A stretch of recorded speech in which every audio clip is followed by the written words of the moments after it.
सी news Bharat. मैं हूं आपके साथ आकांक्षा यादव। वक्त हो चुका है न्यूज बुलेटिन का और आज इस न्यूज बुलेटिन में हम जानेंगे कि कहां किया गया निःशुल्क स्वास्थ्य शिविर जांच का आयोजन, कहां की गई ऑल इंडिया मजलिस इत्तेहादुल मुस्लिमीन की मीटिंग और कहां धर्मकांटे पर फर्जी टोल की पर्ची बनवाकर सीमेंट चोरी करने वाले 3 अभियुक्तों को किया गया गिरफ्तार। ये सब जानेंगे विस्तार से, तो चलिए निगाह डालते इस वक्त की खास खबरों पर। बलिया जिले के स्थानीय बांसडीह तहसील के अंतर्गत ग्राम खरौनी में निःशुल्क स्वास्थ्य शिविर का आयोजन किया गया, जिसमें लगभग 150 मरीजों को ब्लड प्रेशर एवं शुगर के मरीजों का निःशुल्क स्वास्थ्य शिविर में जांच कराया गया। वहीं इस स्वास्थ्य शिविर के मुख्य चिकित्सा दया शंकर सिंह, डॉक्टर के उपाध्यक्ष, अशरफी हॉस्पिटल के स्टाफ एवं अधिकारी गण के साथ गरीबों का स्वास्थ्य शिविर में जाँच किया गया। इस बार हमने खरौनी गांव में इस शिविर को ऑर्गेनाइज किया था ताकि ज्यादा से ज्यादा लोगों को स्वास्थ्य लाभ पहुंच सके। इन सर्दियों के मौसम में स्वास्थ्य की समस्याएं हम देख रहे हैं काफी ज्यादा बढ़ गई हैं। खासकर जो बुजुर्ग लोग रह रहे हैं उनको बहुत ज्यादा टेंडेंसी, आपको जैसे सांस लेने में परेशानी, तो बहुत से लोग पहुंच नहीं पाते जगह पर। तो उनको प्राइमरी बताने के लिए कुछ अगर ऐसा इंडिकेशन बीमारी की है तो उनको जांच करके हम बता सकें, इसके लिए स्वास्थ्य शिविर का आयोजन किया था। साथ में ही बहुत बार ऐसा देखा गया है कि जो सरकार की स्वास्थ्य योजनाएं चल रही, खास करके आपको आयुष्मान भारत योजना, जहां पर कि गरीब मरीजों का मुफ्त इलाज होना है, तो उसके बारे में लोगों को जानकारी नहीं है। लोगों के पास कार्ड तो है, बस उस कार्ड का लाभ कैसे लेना है उसकी जानकारी नहीं है। तो हमने इसकी भी काउंसलिंग की शिविर में। जो लोग ऐसे कार्ड धारक आए उनको बताया कि उनको क्या लाभ मिल सकता है, कैसे अपने इस कार्ड का लाभ उठाएं, कैसे मुफ्त में इलाज कराएं, क्या क्या सुविधाएं उनको मिल सकती है। हमने इसकी भी काउंसलिंग की वहां पर। जी, मरीजों की मतलब कितनी मरीजों की जांच की गई सर? सर करीब 150 मरीज आए थे। इसमें से जिन मरीजों की आवश्यकता पड़ी उनका ब्लड शुगर टेस्ट किया गया, सारे मरीजों को ब्लड प्रेशर लिया गया, वेट लिया गया। फिर डॉक्टर के पास उन्होंने जैसे पुटअप किए अपने केसेस, उसके बाद डॉक्टर साहब ने क्लिनिकल डायग्नोसिस के आधार पर उनको दवाएं प्रिस्क्राइब की। तो सर जो शिविर लगा था निःशुल्क था ना? बिल्कुल निःशुल्क था सर जी। बलिया से सी न्यूज संवाददाता गौतम कुमार गुप्ता की रिपोर्ट। बलिया सूर्योदय पब्लिक स्कूल में ऑल इंडिया मजलिस इत्तेहादुल मुस्लिमीन की मीटिंग आहूति की गई, जिसमें प्रदेश कार्यकारिणी सदस्य व बलिया गाजीपुर मऊ प्रभारी जनाब शमीम खान साहब की मौजूदगी में जिलाध्यक्ष बलिया जनाब अनमुल हक अब्बासी एडवोकेट द्वारा नव मनोनीत पदाधिकारियों को मनोनयन पत्र प्रदान किया गया तथा जिला पंचायत वार्ड नंबर 25 के प्रत्याशी के रूप में साजिद अंसारी की घोषणा की गई और उन्हें पार्टी का सिंबल दोनों नेता द्वारा प्रदत्त किया गया। की अभी घोषणा की, जिसका नाम है साजिद अंसारी, और हमें उम्मीद है कि जो है आवाम जो है उसे जिता करके जो है जिला की पंचायत में जो है भेजने का काम करेगी। किस वार्ड से आप लोग उनको प्रत्याशी घोषित किए हैं? वार्ड नंबर 25 जो बेलखरा रोड विधानसभा के अंतर्गत आता है। और यहाँ पे किस तरह लोगों को मनोनीत किया गया, किसको किसको चुना गया? सबसे पहले तो जो है यहाँ एक लीगल सेल हमारे यहाँ बना हुआ है, ऑल इंडिया मजलिस इत्तेहादुल मुस्लिमीन लीगल सेल का। हमने जिला अध्यक्ष जो है जनाब अतहर खान साहब एडवोकेट को, जो सिविल कोर्ट बलिया में प्रैक्टिस करते हैं, उनको जो है आज लीगल सेल का जो है जिला अध्यक्ष मनोनीत किया गया। और भी तमाम पदाधिकारी थे, जैसे कुछ हनुमानगंज के लोग ब्लॉक के पदाधिकारी थे, बेलहरी ब्लॉक के पदाधिकारी थे, विधानसभा सदर के जो है पदाधिकारी थे। पदाधिकारियों की लंबी लिस्ट, तकरीबन जो है 35 से 40 पदाधिकारियों का जो है आज मनोनयन पत्र प्रदान किया गया हमको। जी, आप लोगों के लिए जो जिलाधिकारी को मतलब चुना गया है, जो भी जिला अध्यक्ष, उनका संदेश क्या रहेगा, उनका रणनीति क्या रहेगा चुनाव जो जिला पंचायत है? जिला पंचायत चुनाव जो है हमारा फाइनल है। असल हमारा मकसद जो है 2022 के चुनाव में दमदारी से चुनाव लड़ना है। 2022 के इलेक्शन हमारे लिए अति महत्वपूर्ण है, इसलिए कि जिस तरह की अराजकता और तमाम गतिविधियां चल रही हैं देश प्रदेश में, उसको दूर करने के लिए एक ही पार्टी और एक ही नेता है, हमारे नेता बैरिस्टर हाजी असदुद्दीन ओवैसी साहब, जो दलितों के, अल्पसंख्यकों के, पिछड़ों की लड़ाई, किसान मजदूर गरीब की लड़ाई दमदारी के साथ उठा रहे हैं और जनता उनको पसंद कर रही है। और 2022 में इंशाल्लाह दमदारी के साथ जो है हम इस उत्तर प्रदेश की सदन में दिखेंगे। लेकिन जो ये किसानों के साथ ये जो आप देख रहे हैं, उन पर आपका क्या बयान रहेगा? किसानों के साथ गलत हुआ है, उस फैसले को केंद्र सरकार पर विचार करना चाहिए। अगर उनकी मांग है तो उस पर जो है गहनता से विचार करके उसको दूर करने की कोशिश करनी चाहिए। जो 2022 में चुनाव देखे जा रहे हैं, उसमें क्या आपकी पार्टी किसी के साथ गठबंधन के साथ लड़ेगी या अपने पार्टी खुद स्वयं लड़ेगी? हमारे यहाँ जो है भागीदारी संकल्प मोर्चा जनाब ओम प्रकाश राजभर द्वारा तैयार किया गया, और ओम प्रकाश राजभर जो है 9 छोटे छोटे दलों के साथ एक भागीदारी संकल्प मोर्चा उन्होंने तैयार किया है और उन्हें खुद हमारे कायद बैरिस्टर जनाब असउद्दीन ओवैसी साहब को बुला करके और उस जो है भागीदारी संकल्प मोर्चा में शामिल किया है। और हम लोग जो है भागीदारी संकल्प मोर्चा के बैनर तले जो है उत्तर प्रदेश का जो है आगामी विधानसभा चुनाव लड़ेंगे और इंशाअल्लाह ताला जो है इस बार जो है भागीदारी संकल्प मोर्चा की जो है उत्तर प्रदेश में सरकार बनेगी। क्या ये जिला पंचायत का जो ये टिकट मिला है बेलथरा का, मतलब बलिया जिले में भी किसी को मिला है? अभी तक बलिया में भी किसी को प्रत्याशी घोषित किया गया है कि नहीं? बलिया सदर में नहीं किया गया है, बल्कि जो है बलिया जनपद के बेलथरा रोड विधानसभा के अंतर्गत वार्ड नंबर जो 25 है उसका प्रत्याशी जो है श्री साजिद अंसारी को जो है आज घोषित किया गया है। और यथाशीघ्र जो है बलिया की सभी सीटों पर जो है जिला पंचायत के जो है प्रत्याशी जो है जनाब शमीम साहब जो हमारे मऊ बलिया गाजीपुर के प्रभारी हैं और प्रदेश कार्यकारिणी के सदस्य हैं और हम लोगों के अगुवा हैं, हम लोगों के अमीर हैं, इनकी मौजूदगी में जो है सभी सीटों पर जो है हम लोग प्रत्याशियों की घोषणा यथाशीघ्र कर दिया जाएगा पंचायत चुनाव से पहले। चलिए, बहुत बहुत धन्यवाद। बलिया से सी न्यूज संवाददाता गौतम कुमार गुप्ता की रिपोर्ट। एसएसपी गाजियाबाद कलानिधि नैथानी के द्वारा चलाए जा रहे क्राइम को खत्म करने के अभियान में एसपी सिटी अभिषेक वर्मा की टीम के द्वारा बीते 15 दिसंबर को कविनगर पर land craft development manager Manoj Yadav द्वारा एफआईआर दर्ज कराई गई थी, जिसमें अल्ट्राटेक सीमेंट कंपनी के सिकंदराबाद में माल सप्लाई करने वाली गाड़ी के द्वारा धर्मकाठी पर फर्जी पर्ची बनवाकर कम सीमेंट के कट्टे उतारे जाते थे, जिसमें उल्टी सीधी बोरी लाद कर गिनती पूरी बताई जाती थी। अगर बाद में कट्टे गिने जाते थे तो कम पाए जाते थे, जिसके संबंध में कविनगर थाने में मुकदमा पंजीकृत होने के बाद एक टीम गठित की गई थी, जिसमें 29 दिसंबर को 9 बजे इंडियन ऑयल पंप क्षेत्र के पास से अभिगण मनोज पुत्र राकेश पुष्पेंद्र यादव पुत्र मान सिंह विमलेश उर्फ पप्पू पुत्र सुनहरी को गिरफ्तार कर लिया गया है। नगर पुलिस में क्या है पूरा मामला, कैसे ये सीमेंट पर हाथ साफ कर देते थे, आप कैसे सेंटर खोल दिया? ये थाना कविनगर पर लैंड क्राफ्ट डेवलपर्स के जो मैनेजर हैं मनोज यादव द्वारा उनके द्वारा एक एफआईआर लिखवाई गई, जिसमें उन्होंने बताया कि उनके यहाँ से सीमेंट की कुछ बोरियां जो अल्ट्राटेक नाम की सीमेंट है वो आती है और उसमें से कुछ मिसिंग चल रही हैं।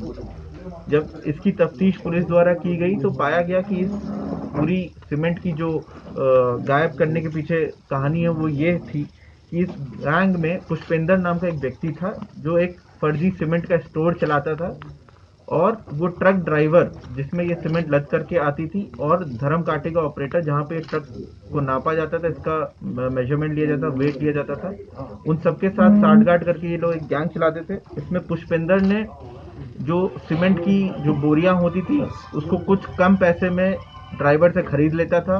ड्राइवर धर्म काटे पे जाता था, जो पैसे उसको मिलते थे उसको जो विमलेश है जो धर्म काटे का ऑपरेटर है उसको दे देता था उसमें से कुछ पैसे, और जो उसका वजन था वो वजन उतना ही दिखाता था जितना कंपनी ने माल उसमें लोड किया है, और यही वजन वो जा करके वहाँ जिस कंपनी में उनको उतारना होता था माल वहाँ पे जाके दिखाते थे कि साहब इतनी पर्ची में इतना था और इतना हम माल लेकर के आए।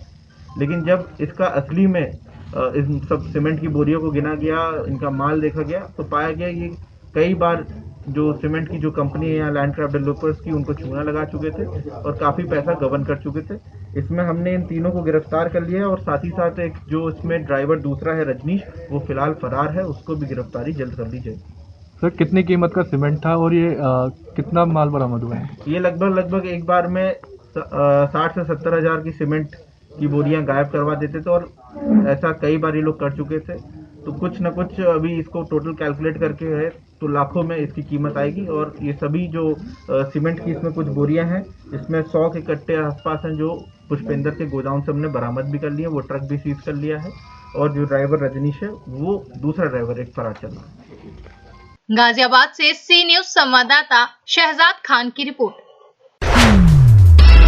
गुजरात के श्रीरंग सेवा तीर्थ फाउंडेशन वडोदरा और चतुर्भुजा ट्रस्ट छोटा उदेपुर के सहयोग से जिला क्षय रोग केंद्र छोटा उदेपुर में गर्म कंबल का वितरण किया गया। बता दें कि मुख्य जिला स्वास्थ्य अधिकारी डॉक्टर महेश चौधरी, जिला क्षय रोग अधिकारी डॉक्टर CR पटेल और श्रीरंग सेवा तीर्थ फाउंडेशन के अध्यक्ष कनु भाई लंबाचे और उपाध्यक्ष जगत कुमार पटेल समेत सभी की उपस्थिति में कंबल वितरण किया गया।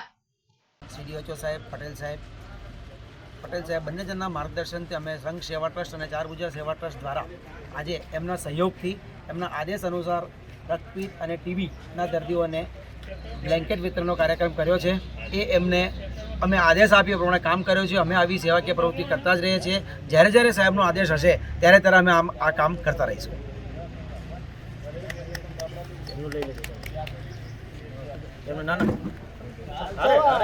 गुजरात से सी न्यूज संवाददाता अरुण की रिपोर्ट। एक तरफ योगी सरकार भ्रष्टाचार के खिलाफ लगातार लड़ रही है और भारत सरकार की तरफ से बार बार हेल्पलाइन नंबर जारी किए जा रहे हैं कि अगर कोई भी सरकारी कर्मचारी रिश्वत मांगते हैं तो तत्काल रूप से उसे अवगत कराया जाए। मगर वहीं दूसरी ओर कुशीनगर के थाना नेबुआ नौरंगिया पर यह आरोप लगा है कि एक मामले में 20,000 रुपए खुलेआम मांगे जा रहे हैं। आपको बता दें कि थाना नेबुआ नौरंगिया के अंतर्गत ग्राम सभा आलम मठिया के रहने वाले फरियाद नाम के एक व्यक्ति ने आरोप लगाया है कि वह अपने जमीन मैटर को लेकर स्थानीय थाने पर अपने मामले को लेकर आए थे तो वहां पर तैनात सिपाही मनोज कुमार सिंह के द्वारा उक्त व्यक्ति से 20,000 रुपए मांगे गए थे। फरियाद किस ग्राम सभा के रहने वाले हैं? ग्राम आलम मठिया, किस थाना पड़ता है? नेबुआ नौरंगिया। क्या मैटर है आपका? हमारी ज़मीनी मैटर है और आबादी जो छांटा था वो बांटा बहुत पहले, 30 बरस पहले। अब उस आबादी में हमारा भाई 5 कट्ठा ज़मीन में घर बनवा लिया है और 3 डिसमिल आबादी लगभग हमको मिला था। क्या नाम है आपके भाई का? हमारे भाई का नाम जैयद है। अच्छा। पैसे वाली पार्टी बा और उसकी लड़कियां जो है बहुत मारपीट करती हैं। किसके साथ? हमारे परिवार के साथ। अच्छा, क्यों? उसी ज़मीन पर कोई जाता है तो मारती पीटती हैं। कौन सी ज़मीन है वो? कितनी ज़मीन? अभी आबादी की ज़मीन है 3 डिसमिल करीब करीब। अच्छा, किन की ज़मीन है वो? वो हमारी ज़मीन है।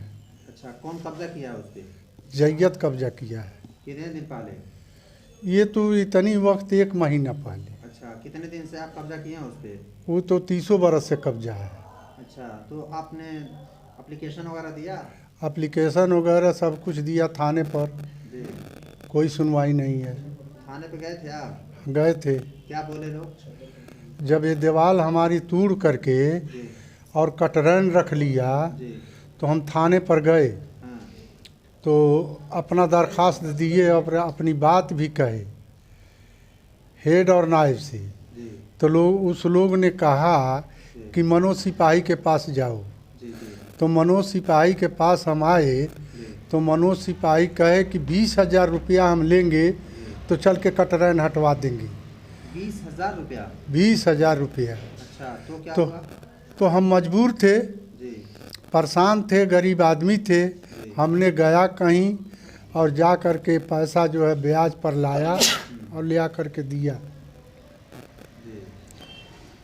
तो गए सब लोग, हेड भी गए, सिपाही, महिला, पुलिस सब लोग गए तो जा कर के कटरैन हटवा दिए।